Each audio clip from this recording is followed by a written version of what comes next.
our episode 2. Okay. Yes. Yes. So everybody that's coming back, I want to welcome you back to Tactical Business Coaching. Today's mission is to dismantle that pressure-filled, anxiety-driven launch now. I need to launch right now mentality. It's just sweeping the entrepreneurial world. But here's the sit rep. I don't know if you knew this, but according to QuickBooks, 33% of adults are planning to start a business this year, 2026. So that's a 94% increase, year-over-year increase, okay? That's going to be a lot more competition, more noise and more urgency for people to just launch before they're even ready. So here's the challenge, okay? Most new founders are launching from a place of panic, right? Not clarity.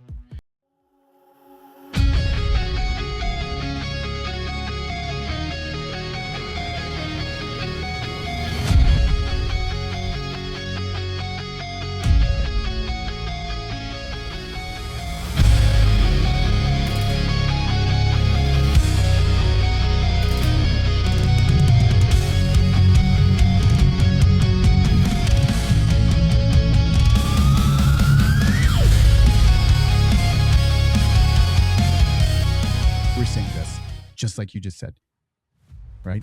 It's okay. You haven't found out yet, but they're just kind of rushing into it. Don't rush into it. This is a marathon. Okay. This isn't a rush because too many people are rushing in to like try and crush that business. They want to just make it and do it and become it. Make that money. Exactly. Make the money, but there's no defined offer, right? There's no operating rhythm. There's no customer clarity. There's no mission. There's no plan for sustainability, no plans for expansion, nothing to sell. Okay. There's a lot that has to go in to making your business besides just, I got a great name and I got a logo. I'm starting a business. It's like, I'm gonna make this stuff. No, guy. No. Check it out. That's right. Don't worry. Don't worry. I know there's going to be a rush and there's going to be an influx of businesses starting, but you know what? Breathe. We want to breathe. We want to just take a deep breath, right? You ever seen someone take a breath? It makes you want to take a breath, right? Yeah, you just did and I just did. Yeah, you did it. And I was like, oh, that looks good and relaxing. Yes. People are launching because they feel behind, not because they're prepared. Today, we're going to fix that. We want to get into this. We're going to show you how to launch with clarity instead of chaos and how to build a business that's stable, intentional, and mission driven from day one. Okay. This is the point for today because too many people are starting, but they haven't started out with this yet, right? They're just like, let's go. Let's fucking go. Do you have any experience in this? I know that you do. I know that you've got some kind of history and experience with it. Cause you know what? In the beginning, I did the same thing. You know, when I started another business. We talked about it before. I wasn't thinking about any of this. Were you thinking about all this stuff when you started? No. And I actually had a name and a website and a business card all done for my company, went to an event, came back and blew it all up and started again. Yes. You see, but that's exactly what we're trying to help you out here with this experience. Yes. We have done it. We've known other people that have done it as well. Preparation is where you need to be. You need to prepare yourself. It doesn't mean that you're not going to start this year. Okay. I'm not saying that. But be strategic. Yes. Be strategic and tactical. Yes. Tactically strategic, strategically tactical. Yeah. You can be both, right? Because guess what? Our last episode, what did we do? We wrapped up on the solopreneur and micro teams. That micro team. You can do this. We're all going to be able to do this, but we need to be ready. Just be ready with these things. Yesterday, we were talking about organization, getting yourself ready with all the tasks that you've got in front of you. Now, this is for the people that are going to be starting out. They're like, okay, I want to start now, right? 94% increase. Fuck, Jess. Fuck. That's a lot. It's a lot. And I think there's a lot of businesses starting. True. And I feel that those individuals really are thinking about the end goal, because I meet a lot of startups and they always say, well, I want to make a lot of money. I want to sell a lot of products. I feel that there's a market for this, but they're not connecting the dots from A to B to C to D throughout the process. So, which brings me to our case file for today, which is the pressure launch founder, which is incredibly common. This is someone who sees everyone else launching and thinks I have to do it now, because we do that with social media and inundated with messaging, keeping up with the Joneses. I have to do what everybody else is doing. I have to get this out there now. But the reality is, once the toothpaste is out of the tube, you can't put it back in. Yeah. The mentality of, if I don't start now, I'll miss my chance. So they rush, they build a logo before building a product, they create a website before having any sort of clarity. They launch an offer before understanding that their actual customer, like who they're selling to, they think everyone will buy their product, which is not the Yeah. reality. And within 90 days, they're overwhelmed, they're underpaid, questioning everything. They want to give up. And honestly, a lot of them do. So this problem isn't ambition, it's strategy. So they launch based on emotion and not a plan. So that's what we're going to talk about today. Yes. How to not do that. Do the opposite. Do opposite George if you're into Do- Seinfeld. Yes. Remember, this is the theme. Everything is fine. This is fine. Everything's fine. Everything's fine. Like it's on my face. This is fine. You know what? That's the thumbnail right there. Yes. This is fine. With our faces on the dog. We just want you to be ready because look, we want everyone to succeed. And you know what? I take this. I got some advice. It wasn't good advice. Okay. This is perfect, dude. It was not good advice. Okay. This is when I was first starting out, like a year and a half ago. And someone was like, "Oh, you're gonna start another podcast?" Dude, everyone's got a podcast. Damn. I was like, that's sunk in. That's stuck in my head. Not in a bad way, but in a thinking way. But I love that. I love that somebody said that because it led me down that rabbit hole. It led me down that path of thinking, is this person right?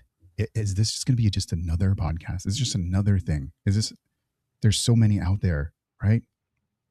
And then I thought, you know what? No, there's not. Because I've gone out there. I've gone to YouTube. I watch. I try and see what else is out there, what's fresh, what's new.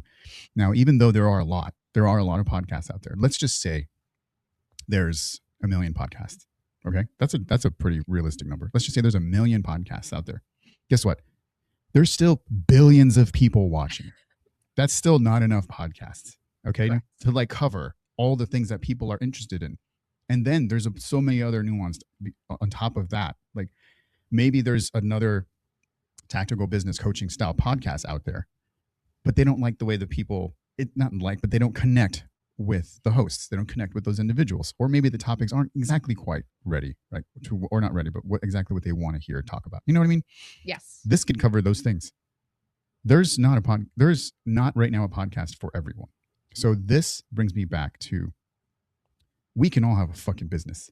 Everyone can have a business and sell whatever they want to sell. We just want to help set you up. And now if someone's going to say, "Oh, you should open another business, another website, another social media site, another podcast," yes, you can. You can do that, but you have to be ready.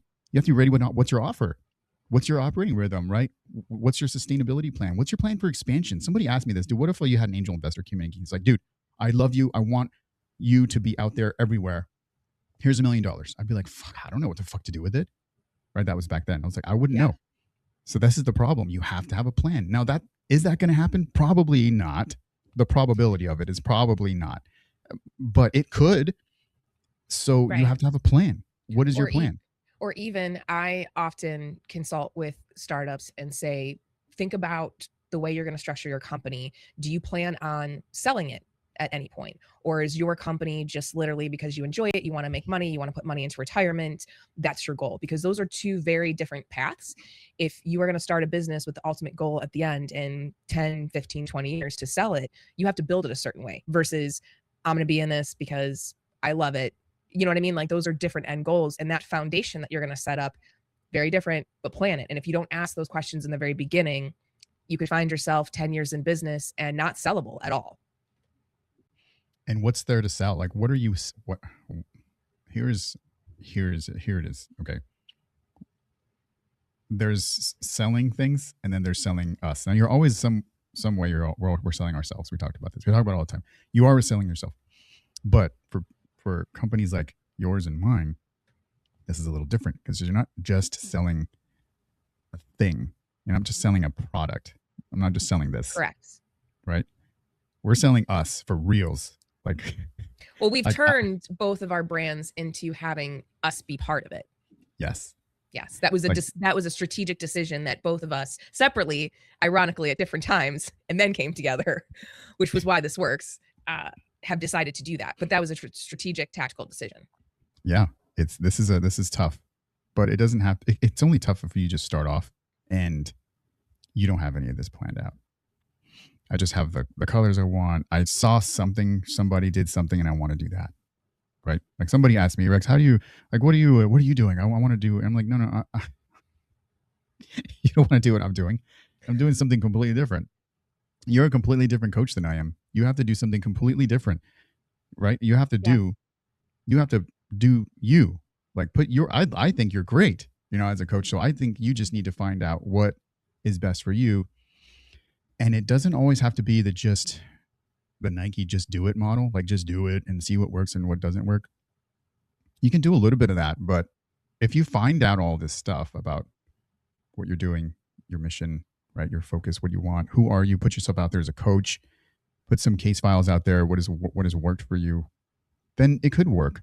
I mean, this is just in coaching. You have to put yourself out there. Unless you want to go work for corporate America and go be a coach for, professional coaching, executive style coaching stuff. But that was never going to be a choice for me. I didn't want to do that.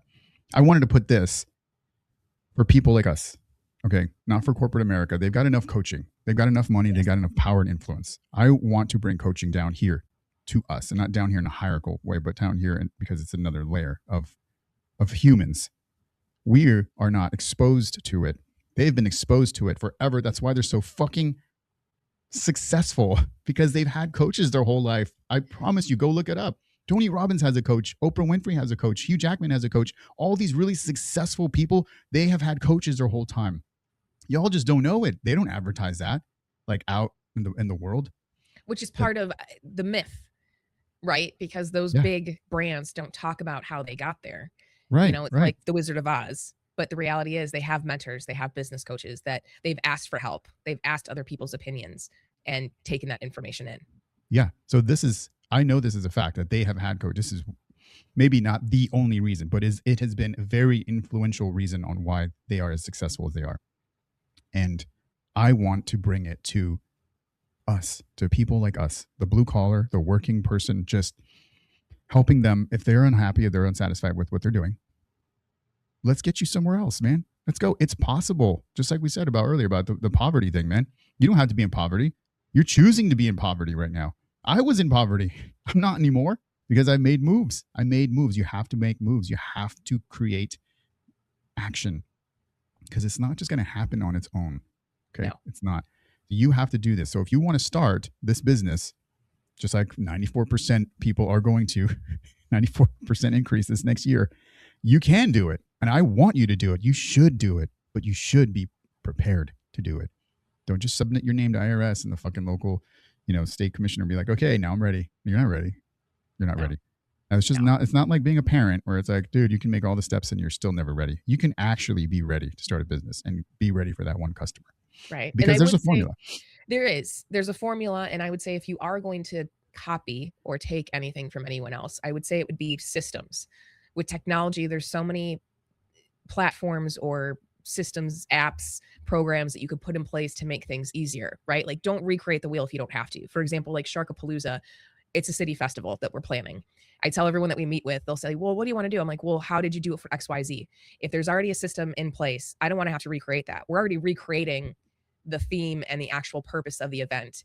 If the process of how to handle street closers or barricades, the stage, the best location for the stage, if all of that's already a thing, if you have a plan for it, let's just duplicate that. We don't need to recreate it. What we are recreating is the actual details of it. So I think as a business owner, if QuickBooks works for your business, implement that. Don't try to find something else or do notebooks or Excel sheets or something weird. Just use QuickBooks. Yeah. Like there's simple things that you can implement to make your life easier. Copy those things so that you can use that extra time to figure out what is making you different and what your identity is for your product, your service, or what you're selling. Yes. Yes. I love it. I love that. I don't know if y'all know this, but Airbnb, they launched with clarity, not the chaos way that like most people are just doing. And I'm saying most people, I'm putting myself in this bucket too, because I did it too with my first business. Oh, I'll be in there next to you. I launched it with chaos too. As soon as I got out of my job, I was like, boom, let's go. And all I did first was I started with my name, the marketing, the brand, and all that stuff. And I pushed that. And that was the only thing I pushed. That was the only thing I concentrated on. Okay. But Airbnb, they launched with clarity. Okay. They didn't start with just a massive platform. They started with a clear problem. Everybody knows who Airbnb is, right? Okay. They had a clear problem, a simple offer, a defined customer, and just a fucking scrappy MVP. Okay. The mission that guided every decision, they didn't launch because it was trendy. They launched because they validated the need and they tested the model, and then they built clarity before scale. So everybody knows what Airbnb is, right? They weren't like Coca-Cola, it was just like huge and everything. They started out very, very small, but they had intention. They had a clear problem. Everyone fucking uses Airbnb now, right? And now there's other companies that are Airbnb, but they've copied them. Yeah, they just copied it. They just went, hey, you know what? This is great. Can I have the name? Yes. Okay. They found that people could use a piece of their house because everyone has houses, and you can make money also just by owning your house. Dude, that's amazing. Can you believe that? You can just use your apartment, your condo, your house, whatever, and just make money off of it. And it doesn't have to be like a lease, to where it's like the whole year, because maybe you want to still use your house. They found that little thing, whatever that little thing was, which was like people don't always want to fucking pay $300 for fucking, hotel or a shitty ratty motel. Like, ugh. They utilized everyone else. And now everyone can use your place for like a mini, hotel. It's beautiful. It is beautiful. And over time, they have, I don't want to say up their game, but because that's not the right phrasing. They've basically, increased the functionality on the site. Look at COVID. Prior to that, there wasn't the cleaning fees, but now that's an extra service, security settings, things like that. So Right. they continue to expand the business and listen to their customers on both sides, both the ones offering their home up for someone to rent and the people staying there. It's kind of like Uber. As an Airbnb user, you have a rating. So someone could say, yes, I want you to stay at my home, or sorry, it's booked. Yeah. So this is a huge key takeaway. Now, when I started my last business, you said it earlier, and I did exactly that. I did exactly that wrong thing. I started something because I thought it was a good idea. Because I thought it was a good idea that I could do it, and I thought it would be a good idea for me to do it. So a lot of that was ego. I think it was ego maybe in the way. It wasn't like me doing, science and, statistics and, some actual business analysis. It was just me saying, I know this is awesome. I'm going to do it. No. Is it needed? First of all, is it even needed? Not by you. Or because you saw it on a TikTok video. You're right. Right. Is it? Here's a tough question, because is it needed it's a too broad of a question, because is it needed by everyone? Okay. Is it needed by most people? Because what I thought, yeah, of course it's needed through my experience with business, working with, management, higher management. I don't call them leadership, because this was a leadership business. And I did a lot of work, a lot of research, a lot of analysis, Jess. I know everything there is to know about leadership. And it kind of hurts me when people just call everyone leadership. I'm like, no. You need to earn that, motherfucker. You need to earn that title. It's an earned title. Leadership comes with a huge weight. Right now, you're a manager. Everyone is a manager until you're proven a leader. You don't just get that title. You earn that title. I have probably worked with a shit ton of people, management. I could probably call one, maybe two people leadership. Otherwise, they were all managers. They didn't meet it. And it's not that hard to meet the requirements. It isn't. It's not that hard to be a good leader. Yeah. It just takes what we all don't want to do. A lot of time, a lot of sacrifice, and a lot of fucking balls. It takes balls to do the right thing, to say the right thing, to say what needs to be said, and to do what needs to be said. And maybe you need to, give some tough love. People don't have balls. Also acknowledge when you're wrong. Acknowledge that you're human. It takes balls to do that. That's a whole nother episode that I think we're actually going to do. But balls. Yes, it's going to be a balls episode. I want to say the things that don't want to be said, man. That's why bad coach Rex here. Okay, guy. This isn't, Christian boy Rex. This is bad coach Rex. I'm gonna tell you how it fucking is. And this is life. This is how it is. Sorry, all of you managers out there. You don't have, you know who you are. You don't have the balls to fucking, okay, forget it. Let's get off. This is getting off track. Here. I can go on a rant. This is a serious subject for me, just so you know. It is. But going back to your ego comment, I feel that a lot of people that title themselves a leader, it's the ego in them, and they're not necessarily doing the work to be what it takes to be a leader. But those that are leaders end up in that position because they don't intend on doing it necessarily. It's because they've had those skills and they're working on doing the right thing and have been lifted up to be a leader. Does that make sense? Yes. Yeah. But you know what I learned, though? I learned a few things. Yes, I learned a lot about myself, a lot about my own ego. I learned a lot about people and what they want. And just because it's a good idea, just because it's needed, and just because it's right, doesn't necessarily mean also that you're the one that has to do it, or you're the one that can do it. And I don't mean can as an effort or work. They, and I mean people, may not want this from you. You know what I mean? Yes. They may not want the service from you. Now, maybe because you haven't built yourself up credibility-wise, maybe people are looking at you and still judging, because the people are still out there. They still see you and they're like, you're doing that? You, people have their expectations and their own like standards and like what things should look like or sound like. And sometimes if they look and sound like you, maybe you're not the right person to do that. Maybe you don't have to be the fucking producer, director, and star of the show. You know what I mean? Maybe this is something that you need to get somebody else on board who fits the fucking mold for what it is you're selling. Maybe you need to get someone on your team and your tribe as a salesperson to represent your organization. Maybe it can't be you. Yeah. You know I was just going to say, a lot of that, a good example is personality types, in the sense that introvert, extrovert. If you are an introvert and what you're trying to do is a very extroverted job, hardcore sales, you just might not have that type of personality to do it. I know people that could sell ice to an Eskimo. That is not me. I know that. It's hard to be a closer. It's hard. It's hard. And there's different sales tactics. I sell in a very different way, and that could be a whole different other episode. But there's people that just innately have that in them. But if you are very quiet, reserved, don't like to interact or put yourself out there to set yourself up for a business that is putting you in that light, might not make you successful.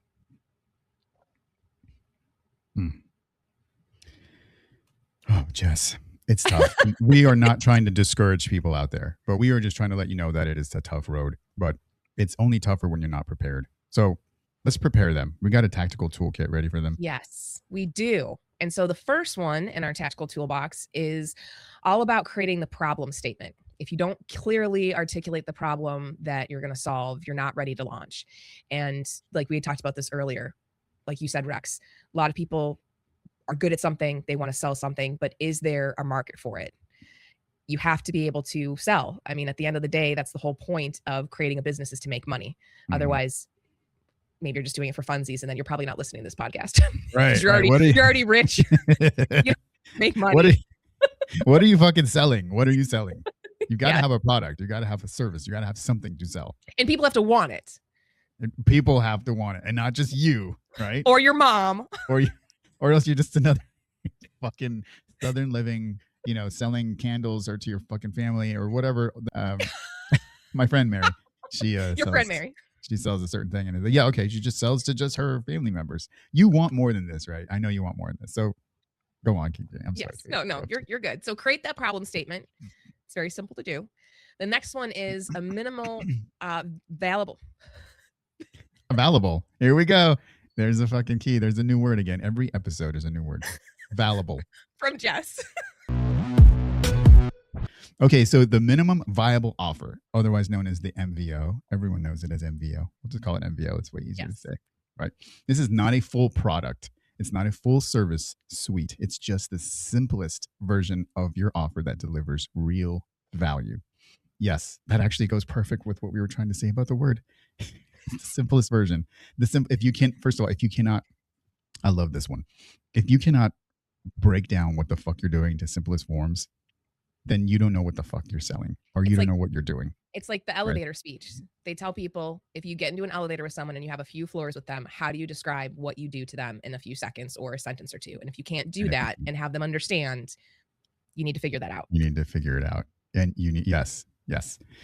If I didn't know anything about coaching, I wouldn't be trying to sell coaching. And if I couldn't explain what it is either, then I shouldn't be doing it. Right. Yeah. It's just this the thing with And marketing as well. correct. And on this, it has taken me years to explain what I do. Not because I don't know what I do. It's that I need to be able to explain it to other people that don't understand truly what branding, graphic design, and marketing is, because those are very big and loaded words. So, how do I describe to someone what I do while also educating them on it? So, that might be the other thing, not necessarily that you're not good at it, but how do you explain it to someone else to have them understand? Because you might be saying it, but they might not be educated in your industry to know what you're talking about. Yes. Now, just because you're good at something doesn't mean you shouldn't probably do it. Right. So Yes.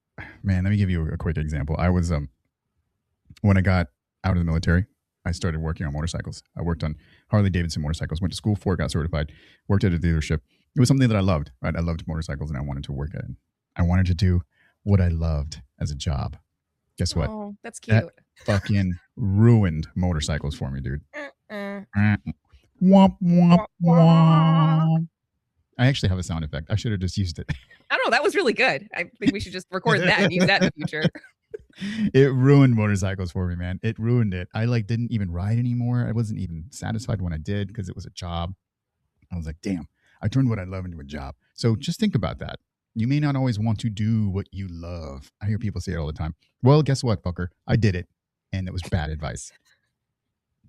Bad advice. I remember saying to a really, really good friend how I really love candy making and chocolate making. And I watch all these videos for it. I was like, oh, wouldn't it be amazing if like I owned like Jess's candy shop? That sounds really bad, but you know what I mean? Like a fun candy shop. And he was like, Jess, no, that would be horrible. You would hate it because you'd be making the same candies over and over again.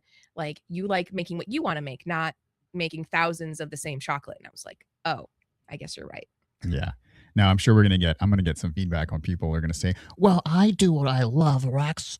Well, that's bullshit. I'm like, that's different. You're doing what you love. You didn't love to do something and then do that as a job. Unless You didn't it's like turn your fucking, you I'm not didn't turn talking your about, hobby into a job. right. I'm not talking about like, I love kids, so I'm a teacher now, and then now you hate kids. No, I mean, because I mean like that one specific thing, right? Like I like to, okay, here's the advice that I think that people should do. Don't Bring do the it. thing you love. Do the thing that you're good at, because the thing that you're good at is going to make you a master in the long run, and it's going to make you a fucking profitable because that's what you're good at. You may not be the thing. Yes. It may be the thing you love, but it may not.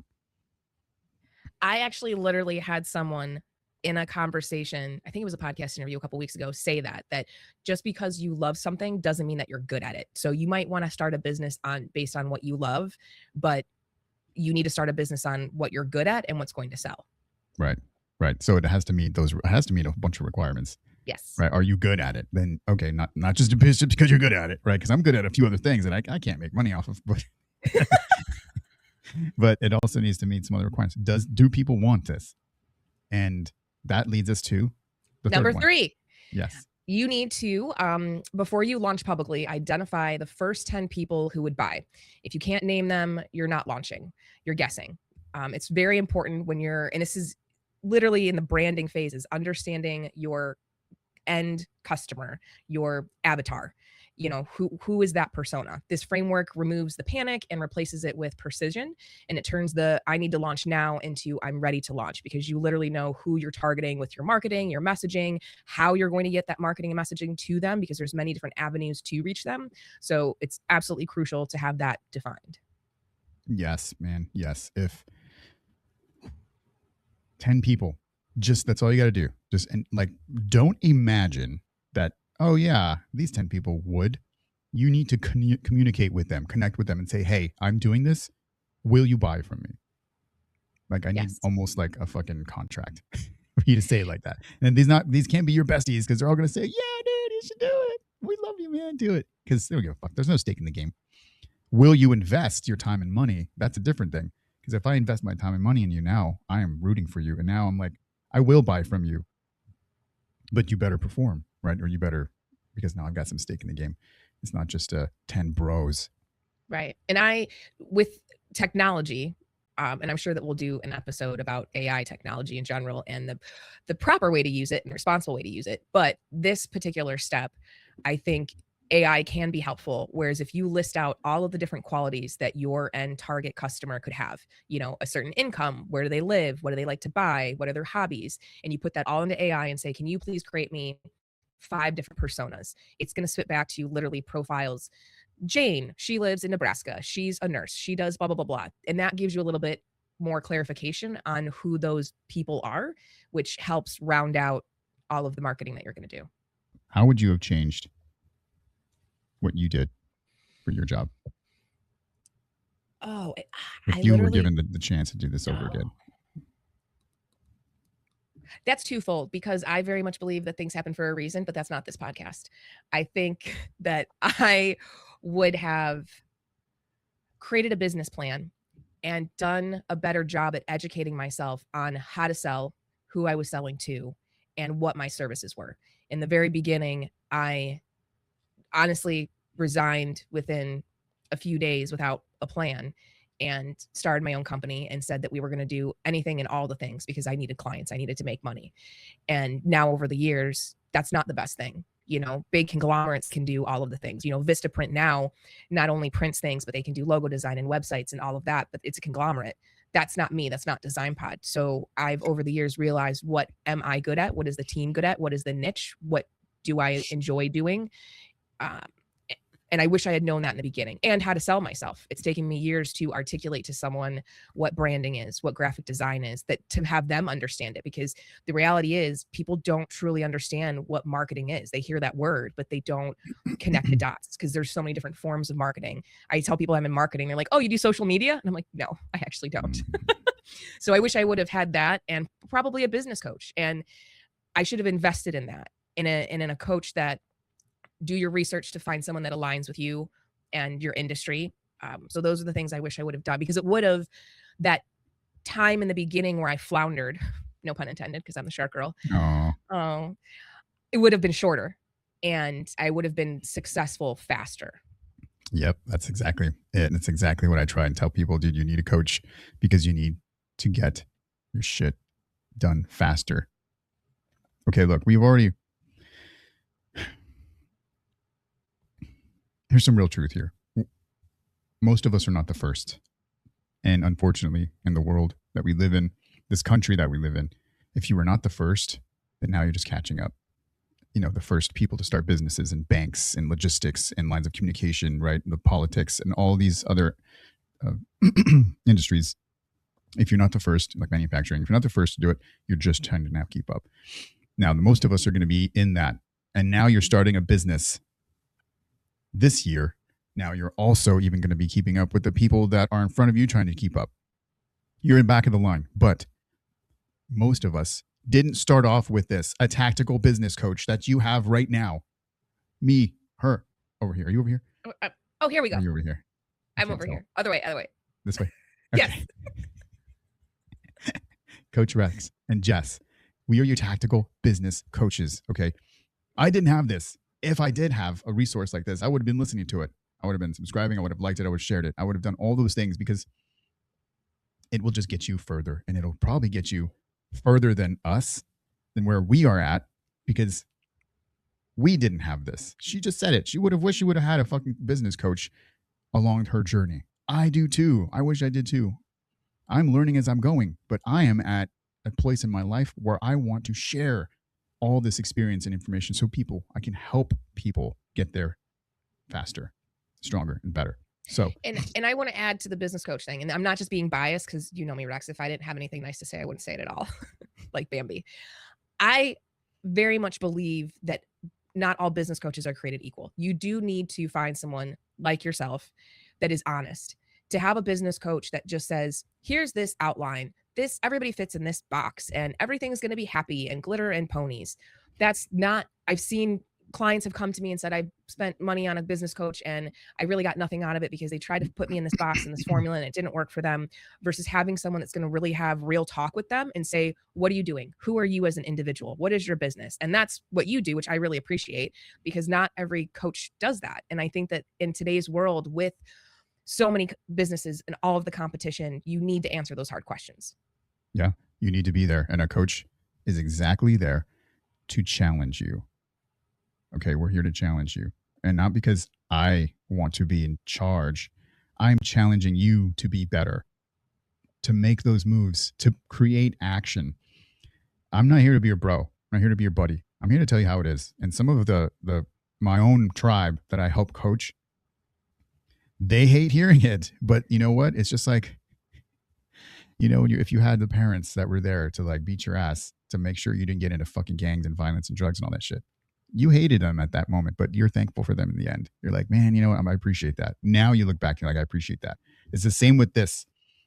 You may not like to hear this right now, but you're going to appreciate it later, because we're literally just here to help. We're just here to help.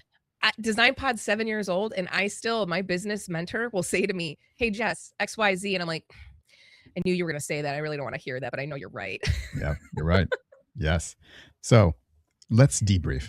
We broke down why so many people feel pressure to launch, how rushed launches fail, and what clarity-driven founders do differently. Okay, your next step, we're going to complete the clarity before launch framework tonight, not tomorrow, not next week. You're doing it tonight. Right now. Do the problem. What's your problem? Write your problem statement. Define your minimum viable offer. Identify 10 people that are going to be your customers, legit customers, not your bros, your buddies, your friends, okay? These are people that are going to invest in you. They're going to fucking put money into you, and they want you to succeed, okay?